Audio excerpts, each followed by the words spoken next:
This is the National Broadcasting Company.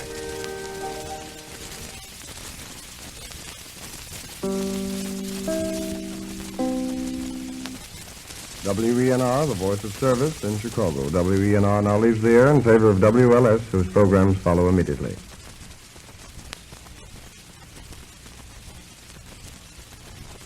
Good evening, everyone. You are now listening to WLS, the voice of Prairie Farmer, America's oldest farm paper, Chicago.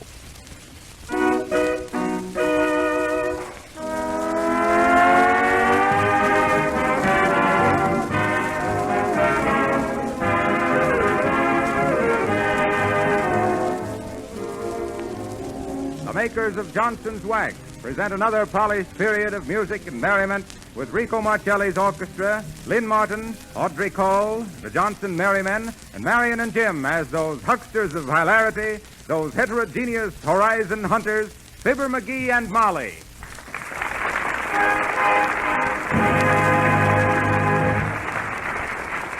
Marcelli and his men start out on a syncopated search. They're going to page Miss Glory with the Johnson Merrymen singing Just the a mite there, Harpo, before you get all tangled up. My name is Harlow, and will you stop interrupting me? Yes, I know it, and no, I won't. Listen, Harpo, I got a phonograph record here I made of you announcing last week. You want to hear it? Why, yes, I'd like to hear it. Okay. Put on that there record, Manny. If you want your car to have a beautiful, gleaming finish which will keep its luster through rain and sun and storm, see your dealer right now for a special introductory offer on Johnson's Auto Cleaner and Johnson's new Auto Wax. Remember the name, Johnson's Auto Cleaner at Johnson's Auto Cleaner at Johnson's Auto Cleaner at Johnson's Auto Cleaner at Johnson's Auto Cleaner at Johnson's Auto Cleaner at Take it away, my Johnson's Smelly. Auto Cleaner at Johnson's Auto Cleaner.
I paid Miss Glory. When the stars grow bright and twinkle all the shadows with their light, to add a little bit of romance to a lovely night, I paid Miss Glory. I've never seen a sunset or rainbow in the sky that ever could compare with the glory of your eyes. So when we're apart and I begin to feel the teardrops start, and when I get that empty feeling way down in my heart, I paid Miss Glory.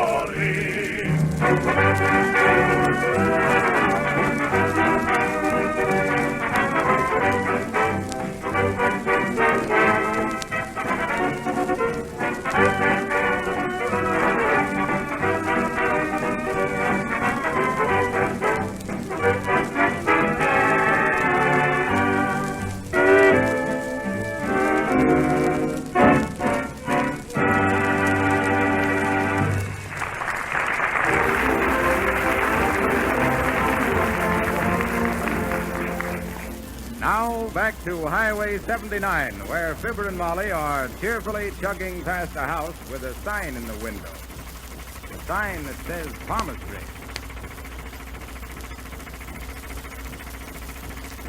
Stop the car, McGee. What for? We anywhere near Stop the car, I tell you. Okay.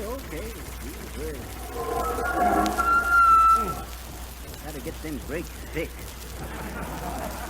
What are we stopping for, Molly? Shucks, I want me fortune told, McGee, in that fortune teller's house. Oh, go on with you, Molly. That there stuff is just a lot of baloney. Well, if you don't believe in it, McGee, you can wait in the car. But don't be asking me later what I found Hey, out. Molly, wait a minute. Well, McGee, I thought you thought it was all baloney. I do, but I thought I'd come along and see how thick they sliced it. How much it gonna cost? Well, look at the sign, Niggernit.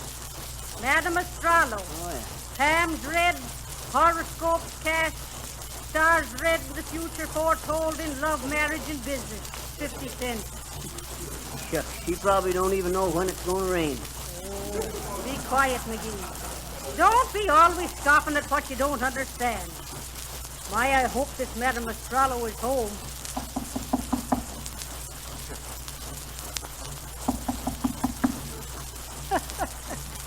She probably told herself she was going on a long journey and had to make good.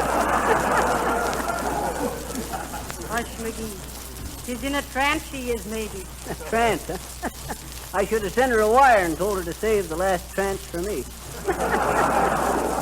Don't you get it, Molly? I says save. Ah, it ain't funny, McGee. Okay. Good day. And the same to yourself, ma'am. Is Madam Astralo to home? Madame is conducting a seance at the moment. See, Molly, she's got seance in her... McGee! What was it you wished to see Madame Astralo about? We wanted to find out the future of the left rear tire on the Oh, old be bus. quiet, McGee. Sure, ma'am. I wanted me fortune told. Step in, please. I'm sure Madame will consult the stars in your behalf. I hope she starts with the Big Dipper. I'm kind of thirsty. Oh, McGee. Excuse him, ma'am. 'Tis real ignorant he is about science. I understand. We are quite familiar with the skeptical attitude. Perhaps we can convince Mr. McGee that the key to the future may be held in human hands. Oh, shucks, Hey, how'd you know my name's McGee? Will you sit down, please? My, it's real dark in here. Smell the incense, McGee? I do. But it don't hide that there corned beef and cabbage perfume. Madame will see you in just a moment. Hey, Molly, What? how in Tunket did she know my name? 'Tis one of the minor mysteries, McGee. Huh? What you mean? Why, I've mentioned it half a dozen times in her hearing, Niggernit. Oh, say, you suppose you... Quiet, McGee. Here comes Madam Astralo. Madam Astralo, the seventh daughter of the seventh daughter. One of the 49ers. Quiet, McGee. Madam Astralo, who foretells the past, present, and future, to whom the human mind is an open book. Enter Madame Astralo. Salam. I was wrong, Molly. It ain't baloney. It's salami. Sailor. Sailor? Who'd you think I am, Popeye? Take your veil off, ma'am, and sit down and build yourself a lap. Who wishes to consult with Madame Astralo? Oh, shucks, that's the same gal that met us at the door, Molly. Quiet, McGee. I want me future told, ma'am. Me husband here don't believe in it himself. Perhaps we can convince him that the hand holds the secret of the past and future. May I see your hand, sir? You betcha. But remember, that there smudge there ain't no dark woman crossing my path. That's just some cut grease. Your hand is extremely interesting. I see that you are fated To what? but you're not interested, sir. Well, shucks, you started, you might as well get on with it. If you wish, but you must cross my palm with silver. Oh, okay.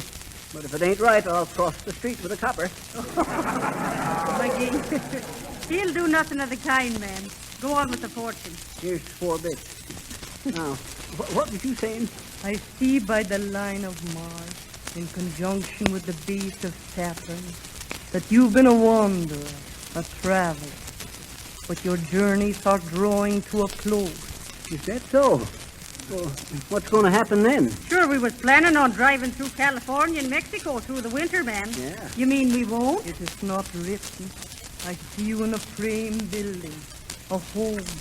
There's music, laughter. The house has 8 rooms. Say, you ain't selling no real estate on the side, are you, sis? Be still, McGee. Pay no attention to him, Madam Australia. You have a most remarkable lifeline. Oh, where's his lifeline? Here across the pond, from here to here. He tells me that this man will come into money. Large sums of money. That's it, Molly. Can't you be serious? Well, what's so funny, Molly? That lifeline, McGee. Sure, that's not his lifeline, ma'am. That's where he cut himself opening a can of sardines last summer. I knew there was something fishy about this here. Please. The accidents of life leave their marks to guide you in the future.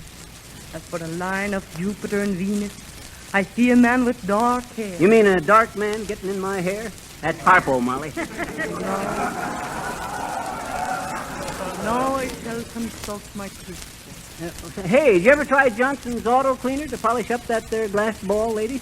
That'd make the future brighter for a lot of Oh, folks. McGee, be quiet. Fortune telling is a serious business. Oh, shucks, is that so? Well, anybody can tell fortunes if they got the right feeling for it. Are you psychic, sir? Yes. They used to call me Psychic McGee, the scientific seer of Saratoga. Oh, why, McGee, they Let me never see did. your hand, mite, ma'am, and I'll show you. Here it is. Real interesting mitt, sis. It's an odd-looking ring you got there. That's an old ring. You're telling me. I can see you as a small girl, kind of a tomboy you was. At the age of 8 years, you had the chicken pox. Gee, that's wonderful. McGee, how in the world... At the age of, let's see now, at the age of 14, sis, you had a bad fall, and you still got a scar onto the left knee. Listen, Fibber, Am I McGee. right, sis? Yeah, you are right. Say, tell me, how'd I get this scar? You got it falling off the handlebars of a bicycle. When you quit high school, you run off and got married to a feller named Hermie Hecksmusher. Your initials now is EH. Say, who are you? Shucks, ma'am, you know my name. McGee. McGee. Oh, I get it. You're Freckles McGee from Peoria. Right, Freckles McGee. Class of 1913, Peoria High School. Meet the wife, Lizzie. Molly, this here's little Lizzie Hecksmusher. Me and her used to always... McGee, let go of that woman's hand. Why, shucks, Molly, you ain't jealous, are you? Why, me and Lizzie On here... your feet, McGee, and let's be going. Pleased to have met you, man. Well, thank you. Hey, Molly, where'd you like We've to... no more time to waste, McGee. Oh, well. Shucks, if it hadn't have been for that class ring you had on, Lizzie, I'd have never... Hey, Molly, wait a minute. Molly!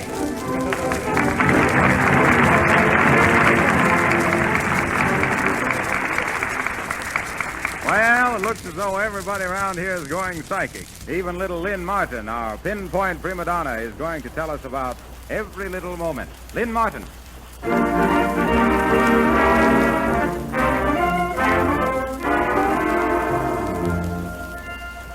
Every little moment, when I walk, when I talk, when I dream, you're the song, you're the words, you're the theme. Every little moment. Though I love a garden, I could still get a thrill at the zoo. Anywhere, I don't care, give me you. Every little moment. If there were 40 hours a day, I would want 42. Time flies by in the craziest way when I'm looking at you. Every little moment, just as long as my heart has a beat, you're the one that I need to complete every little moment.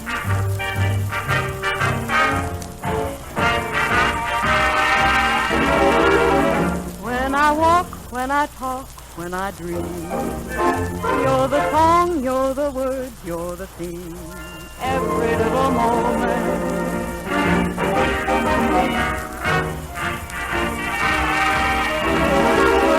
I could still get a thrill at the zoo. Anywhere, I don't care, give me you, every little moment.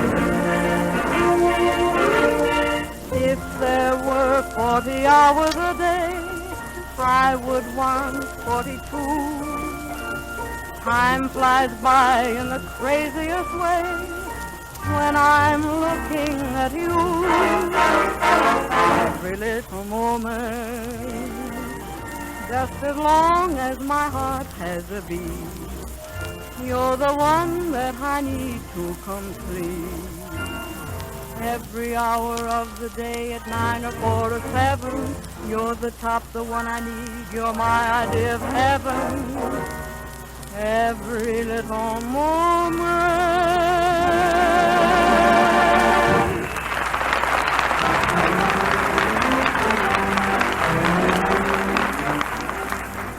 Every week, hundreds more car owners try Johnson's Auto Cleaner and are amazed at the way it restores original beauty to a car that is dull and faded. Because Johnson's Auto Cleaner is twice as easy to use as the ordinary cleaner.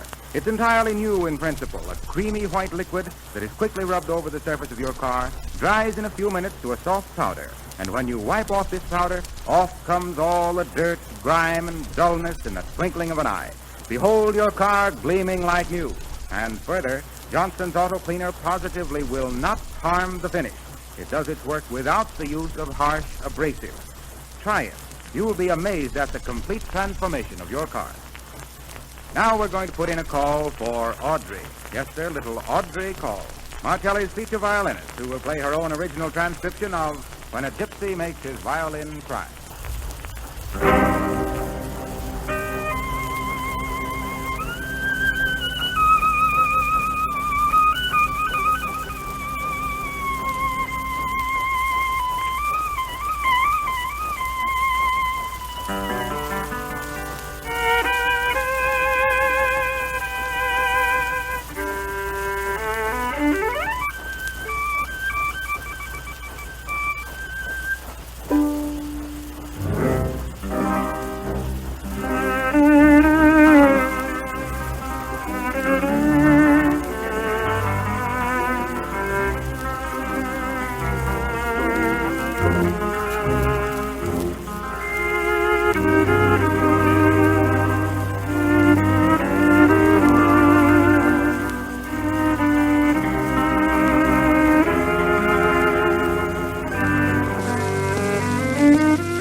Well, I guess the sound effect man has the scenery shifted by this time, so we'll rejoin Fibber and Molly as they stop in a filling station for some gasoline. Here they are talking to the attendant. How much gas y'all say you wanted? Fill it up, boy. Hey, now, wait a minute, Molly. Don't get so dead rather hasty. How far's it to Whimperton, bud? I reckon it's about 97 miles as the flow drives. He means as the fly crows, McGee. No, he means it's the cry flows, don't you, bud? No, sir. I mean in a straight line, only y'all can't drive in a straight line on account of the road curve pretty bad, so maybe you better figure on about 120 miles. Yes. Oh, 120, eh? Well, in that there case, Bud, you better put in 3 gallons. 3 gallons? Yep. Y'all get 40 mile on a gallon? 40? Shucks, Bud. One place down in Caroline, we got 80 mile on a gallon and a half. Sure. Including coasting down 60 mile a hill and 3 pushes and a tow-in. Say, Bud, what's that there factory over there? That one over there? Yeah. That little old furniture factory, boss. It ain't running no more down now, though.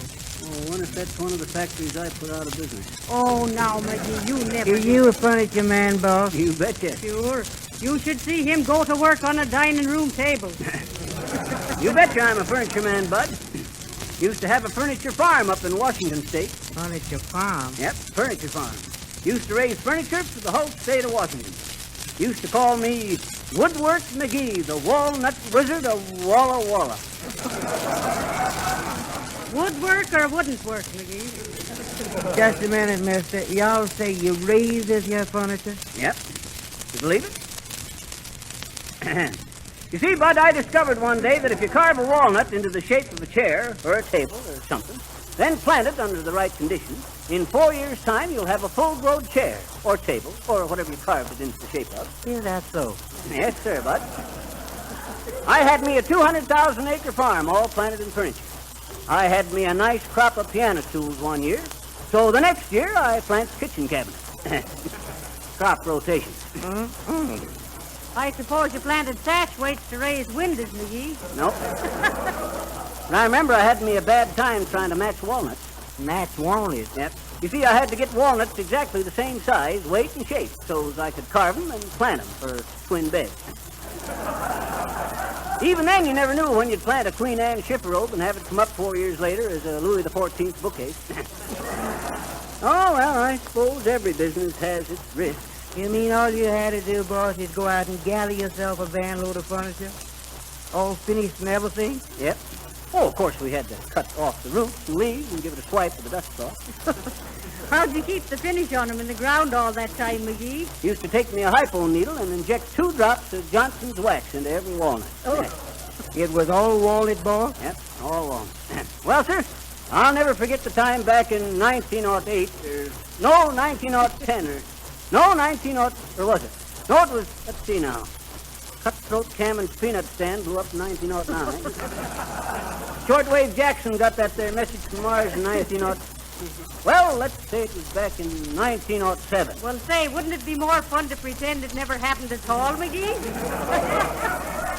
Listen, Molly, the boy here is real interested in the furniture trade, ain't you, Bud? No, sir. See, Molly? Too modest to admit it. Well, sir, Bud, as I says, back in, when did I say it was? You says 1907, boss. Oh, yeah. Well, sir, that year we had pretty heavy rains, and I had me a bad crop failure in end tables. I had 40,000 acres planted in end tables, and that there rainy season warped them in growing so much, I had to cut them up and sell them for novelty umbrella handles. I suppose the year of the big wind you raised Windsor chairs. Don't you get it, McGee? It ain't funny, Molly. But I did notice that in 1906, when we had that there cold winter, the dressers all sprouted extra thick drawers. Well, sir, as I said. Well, sir, Bud. Excuse me, sir. I gotta get them oil drums down in the storeroom, So you want to hear the rest of the story, eh? Shucks, I don't blame you, Bud. But there ain't much more. I left the farm idle in 1931 when the government asked me to plow under every 3rd acre of upright pianos. I hadn't planted any grand pianos for 8 years on account it was hard to get me walnuts the right shape and size. Well, it kind of busted me all up, plow under all them swell Heppeldale and Chip and White pianos. But I had to be patriotic, so I sold out to a truck farmer. Truck farmer? Yeah, truck farmer. He's raising truck bodies. He lets the rest of the farm go up any old way. And they say that some of the tables and chairs I planted are 90 feet high by this time. McGee, stop your nonsense and let's get going. Okay. Next time you're up Washington way, Bud, ask about Woodwork McGee, the walnut wizard of Walla Walla. They'll show you the famous Fibber McGee furniture forest. that grew up from the stuff that I just abandoned. You'll know the place by them 5 big Forest Ranger lookout towers. Oh, did you plant them lookout towers, too? Shucks, no. I originally planted them for high chairs for them twin couplets, but they grew too fast for me, so I sold them to the government. To the quintuplet? No, the high chairs. See you later, bud.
Hallelujah, hallelujah, and you do the blues away. When you get Hallelujah, hallelujah, help you through the darkest day. Satan lies awake and creation cries. But hallelujah, hallelujah, help you through the clouds away. The clouds away.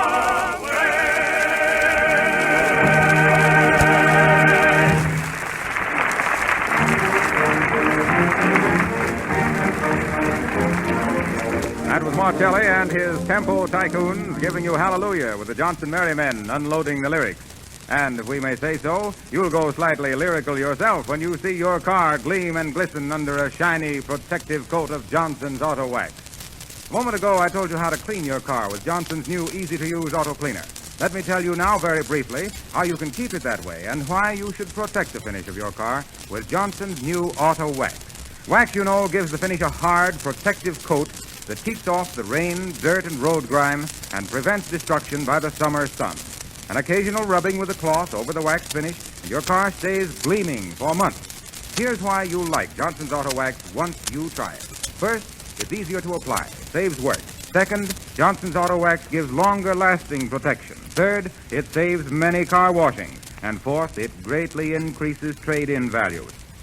Now, dealers in the United States and Canada are now offering a special introductory offer. A regular 40-cent can of black touch-up enamel free with every purchase of Johnson's Auto Wax and Auto Cleaner. $1.50 value for only 98 cents. Now, whether you clean and wax your own car or have the job done at a garage or service station, insist upon Johnson's Auto Wax and Cleaner.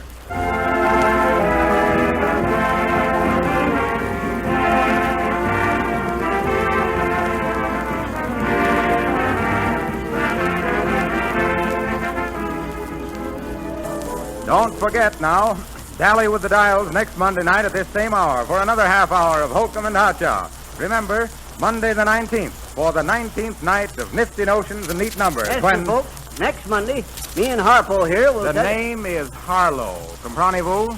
Who, me? I said comprenez-vous. Oh, Swedish, huh? That was French. I know. You talk German, too? 9. 9?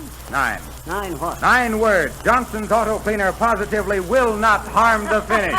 McGee, you led with your chin that time. That's the way with them polo players, always riding you off. I always say. At this same time, next week then, don't forget, on NBC. And when you think of NBC, you think of nice, bright cars, which makes you think of Johnson's Auto Wax, which makes you think that possibly, this is Harlow Wilcox speaking. Good night.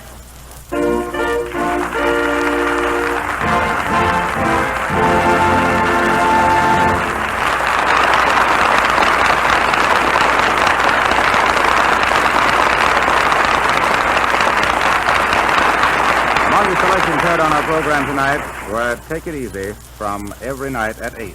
This program came to you from our Chicago studio. This is the National Broadcasting Company.